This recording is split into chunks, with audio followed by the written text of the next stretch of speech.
Everybody's journey is very different. My father, one day, it was the Monday after Memorial Day, parked in the driveway. I could tell by his gait as he walked into the house that he was not a happy camper. He came in and sat down in this very rocker. He proceeded to tell me what an embarrassment I was to him and my mom, what an embarrassment I was to my siblings, to my nieces, my nephews. And really the dagger that he knew cut into me was telling me that I was an embarrassment to the memory of my grandparents. He literally screamed at me, how could I be so stupid? How could I possibly be his son? Once he asked the question, are you gay? And I said, yes, I am. And when he got up from this chair, he walked out of the house, and that was a real turning point. My father came in probably every single day to the farm.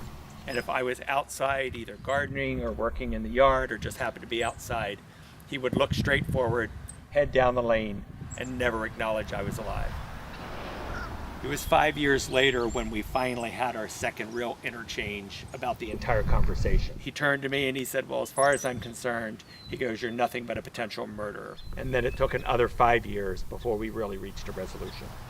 My mom's journey was really quite different. We sat in the kitchen and we talked about it, and she cried through most of it. But instead of blaming me for any of it, she owned every bit of it. Because my mother thought and said she was a horrible mother, that God didn't like her, that she had been a bad Christian, and that was why I ended up being gay. It was very difficult to watch that almost every single day she was in a housecoat. But as opposed to my dad, who never would speak to me and certainly couldn't speak about it, my mother and I would talk on a regular basis. The fact that I was here and we were able to talk about it, I think helped her immensely on her journey. Over the years, she did begin to come around a little bit. As I sang with the gay and lesbian chorus in Baltimore, she would come to hear us sing. And I remember the first time ever watching her in that congregation.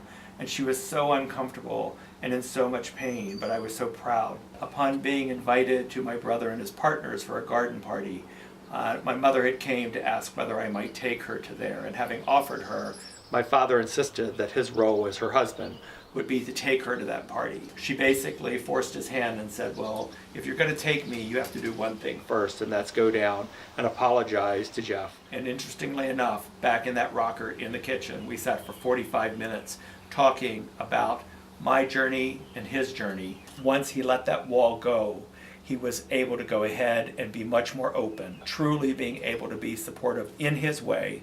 And that really is what it's all about. Whether it's accepting ourselves or other people accepting who we all each are on our own journey. And it really can't be accelerated, it can't be fast-tracked. It's really about each of us in our own discovery, taking our time to find our way and allowing that person the grace and the openness to take their journey on their own.